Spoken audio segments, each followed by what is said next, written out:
Good morning. It is the 14th day here in Thailand, I believe, and we are in Samut Songkhram, and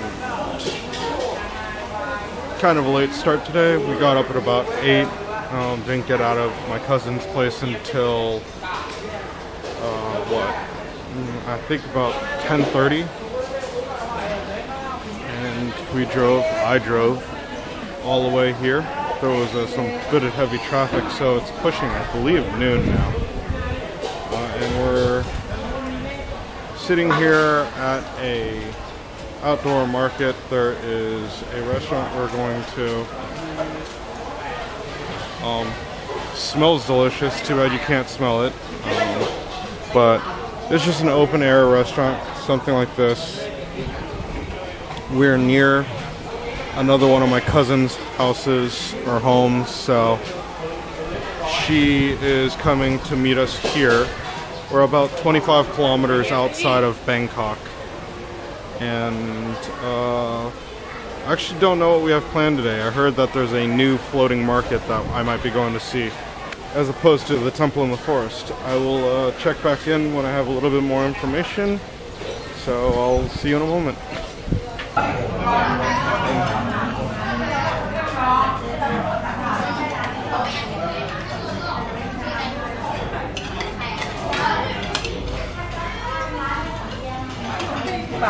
There's still more coming.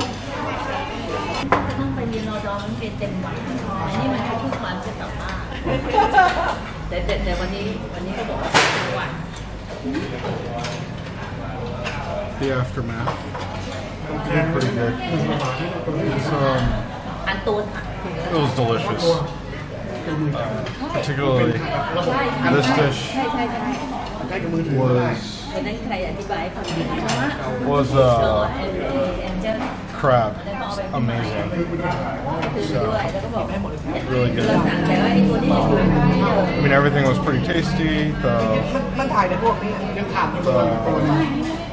clam was just okay, I would say. Both the fish were delicious. The prawns, and I don't like prawns, were delicious. So that says something. Yep, the watermelon was good. And yeah, check back in. It does look like we're going to a floating market and the temple. So 2 things on the agenda today. We'll go ahead and check back in once we get there. People are sneezing in the background because they cook with a lot of chili. And the pepper is just like mace in the air. It like gets sucked into the AC and it like gets blown around. Pretty crazy. Anyhow, more in a moment.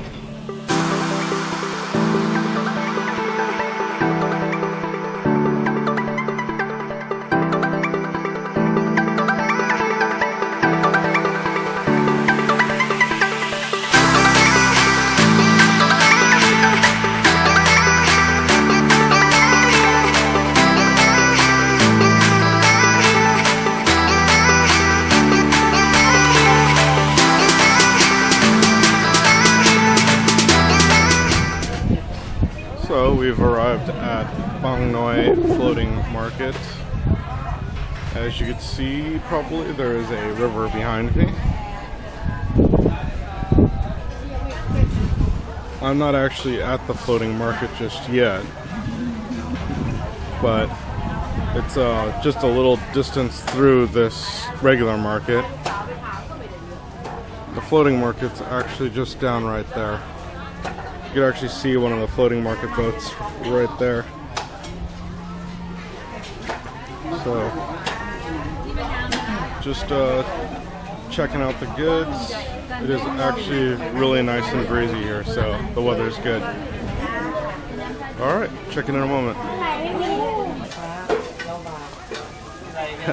I just like this sign.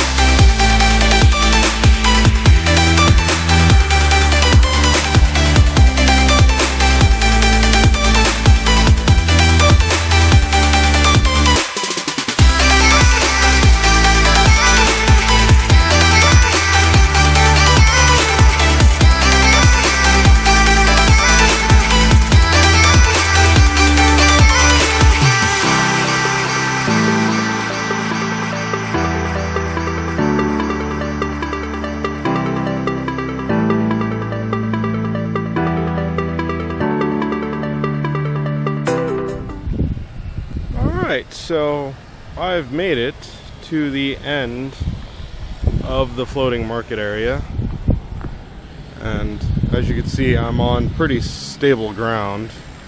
The river is actually behind these buildings right there, and I get the feeling that this is called a floating market because all the buildings are actually on stilts, or you're over the water. You're not actually on solid ground. I'm actually over the water currently on this cement block that you see right here, and not because it's not called a floating market because it has all the boats that you're used to seeing in Thailand.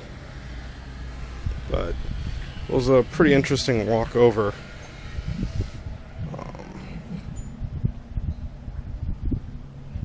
This area is pretty interesting. I don't know if these are goods or if this is just the way some dude has designed his home.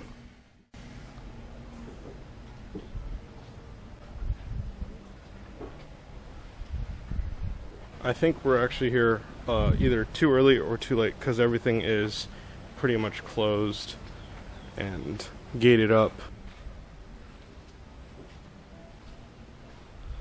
So I literally walked the whole thing. I do know that we still need to get to a temple, so I'm going to start to walk back now. But because of that, I just wanted to make sure I saw everything I could possibly see before going.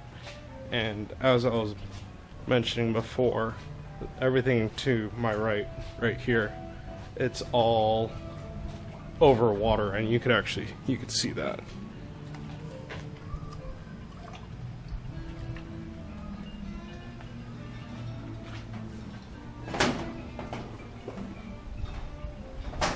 There's actually, here, I'll get a better shot of it over here, and then you'll be able to see just the how the markets are all set up, because we are on the opposite bank. I crossed a bridge to get onto this side, and there's definitely nothing going on over here currently.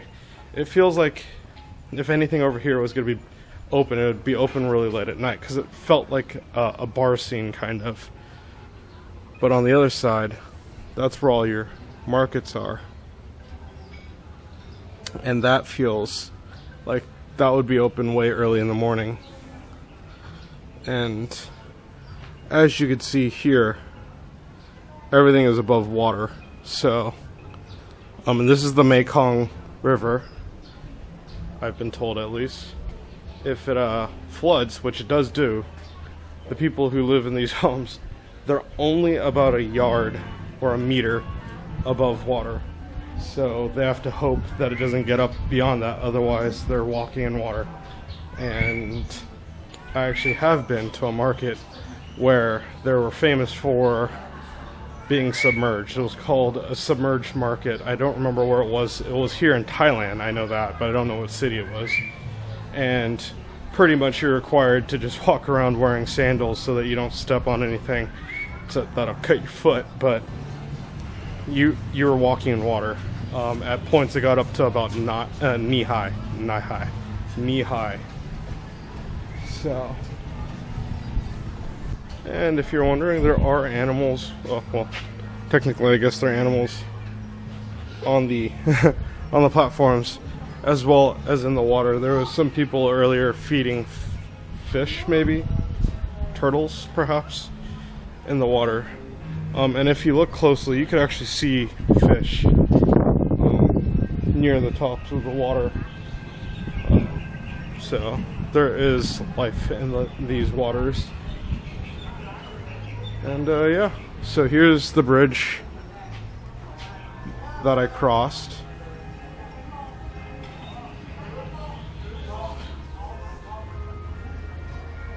And it's just a simple walking bridge. There is a vehicular bridge. Vehicular bridge. I guess I can't say that word. Right next to it. And kind of neat. Little sign to tell you what's where. And as you go up the bridge,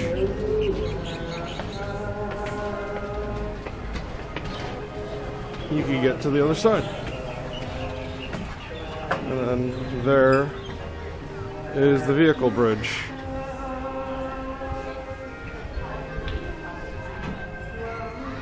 And if you wanted to eat above the water, you could do so as well. That family right there is doing it.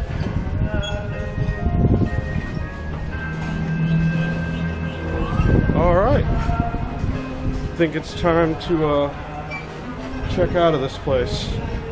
I will be back with you in a moment.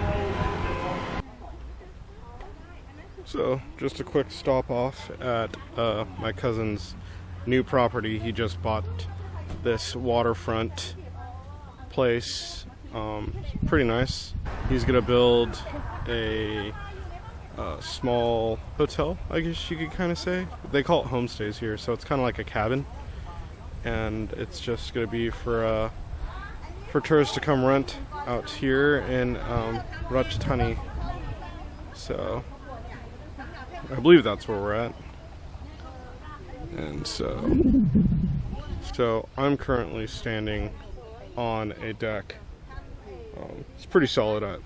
I'm standing securely on the support beams, though. There are some planks missing, but it's overall not a bad deal.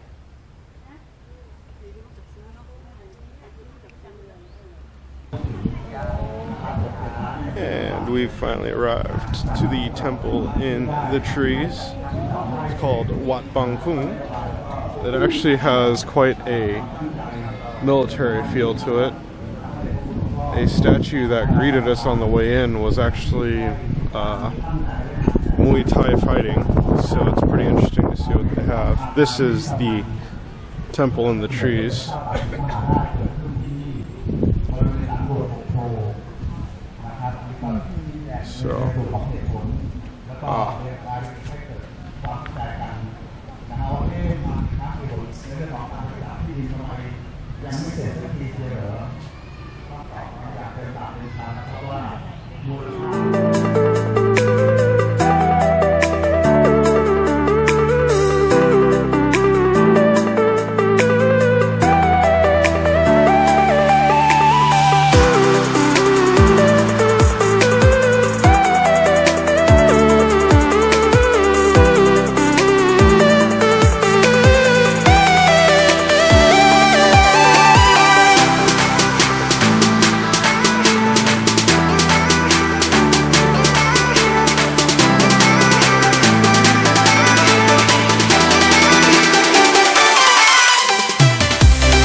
So, as I said before, when we entered this temple, we were greeted by statues of Muay Thai fighters. Well, just a little further in, there's actually all these figurines of statues, or figurines of statues. There are all these statues of Muay Thai fighters, and it actually continues on to behind the temple as well. So, the history behind it is the fact that when Thailand's king in the history, I don't know which one, I believe it was the 4th king, when he was defeated at the old capital called Ayutthaya, which I believe I brought up when we were in Ayutthaya. When he was defeated there, this is where he retreated to with his men to retrain, regroup, and go back to take Thailand back from the Burmese, which they were successful in doing because obviously Burma doesn't extend to Ayutthaya. That's really why they have all these statues here. This is literally the area where he retreated to. It's also the reason why they have these 4 guards and the king right there. Alright, and I think that's it for today. More in a moment. So we made it back to Bangkok and we are going out to dinner. We're at a pretty busy restaurant called And by busy I mean there are busy. There are a ton of folks here. Not to mention, there are a ton of people actually waiting for food. It's or for a table, I'm sorry. It's pretty crazy how swamped they are. Oh, they actually have like tuk-tuks coming by. Definitely in Bangkok. But yeah, looks like seafood's their specialty though. See a lot of crab. We'll see what happens. I'll do a little bit more in a moment. So, food's here. We got a variety of seafood. Pretty much just a variety of seafood. There is one pork dish and one vegetable dish. But as you can see, everybody's eating.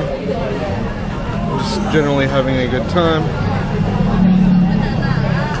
So prawns, smoked salmon, one type of clam, another type of clam. The vegetable dish is over there, and a fish.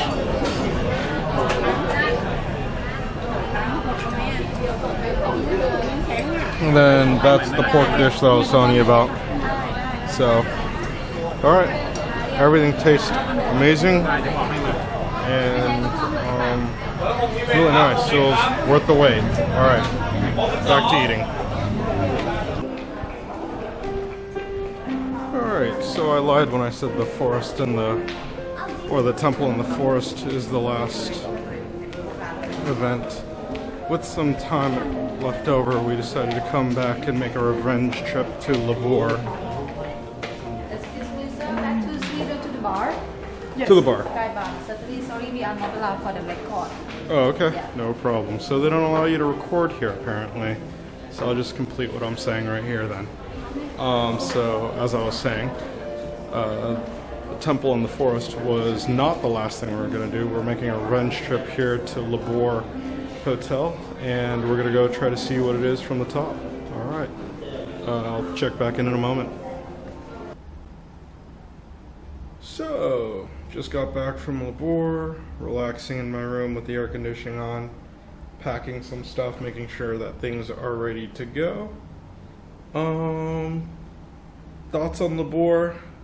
It's a little small, it's a little cramped. Perhaps if nobody else was there, it'd be awesome. But it's not high on my list of things to tell people to do in Bangkok. But I guess I shouldn't be surprised, because when you think about it, the major reason I wanted to go was because my mom told me and that she loved it, and I saw that The Hangover was filmed there. And it didn't even occur to me that I've never been to the hotel that Bill Murray or Bob Harris, however you want to call it, in Tokyo for Lost in Translation, the movie, that I don't even know what hotel it is, nor do I really care, because I'm not going to go up to it, because if I wanted to get a good view of Tokyo, I'd either go to the National Government Building that's free to go up, or I'd go up Tokyo Tower or Tokyo Skytree, which costs a little bit, Skytree a lot of it, I should say, but the views are pretty spectacular. The view wasn't bad, I guess. It's just Bangkok's cityscape, I would say, is just not as nice as Tokyo's or Taipei. Of course, that's just my opinion. I'm sure people love it, and it was funny. While we were there was just a lot of tourists and a lot of hustle and bustle and a lot of issues, a lot of employees getting yelled at by customers. And it was just one of those things where it took away from the experience. I guess technically bad customers always take away from the experience. I didn't actually speak to them, employees that is. They came up, offered services, said no thank you, I'm doing fine, this is awesome, thank you, and walked on. And then some people behind me just started yelling at that same waitress. I felt kind of bad for her, but I don't know. It wasn't me. So, Labor, overall impressions, take it or leave it. If you really want to go see where the film Hangover was made, yeah, go ahead and check it out. It's free to go up, so why not? You're only going to be paying to get there. Drinks are astronomical comparatively to anywhere else. Just for example, I overheard some guys next to me that were getting 2 beers and they're paying 960 baht for those 2 beers, which you could like go to 7-Eleven and get the exact same, Singha beers that they're getting for less than like 200 baht. So, and you'd probably get more because you'd get the big bottles, not glasses, and they weren't even pints. So, it adds to the atmosphere. I think if you get a drink up at a bar on the rooftop. And I have some photos, and if they come out, I'll just throw them up here. But overall, I guess mainly Lynn, if you come back to Thailand, or when you come back to Thailand, you do not have to go to Labor to feel that you've completed Bangkok. It is not necessary. That would be my main thing to say to you. Alright, anyhow, I gotta finish packing. We may have some fun stuff planned for tomorrow morning. Tomorrow is our last day here. So our flight is at 6 p.m. about in the afternoon or early evening. I think I'm going to be able to get some good Muslim food. There's like a section of Bangkok that's known for Muslim food, so I kind of asked for it. I don't know if we're going to be able to do that or not, because my cousin was telling me it's really hard to get to and traffic's horrid in that area, and I don't want to get stuck there. And then I also asked if there was any cool easygoing parks to get around, and that might be something we possibly do in the morning as well, which would be really awesome if we could do. But as I said before, it's time for packing, so good night, and I'll see you in the morning.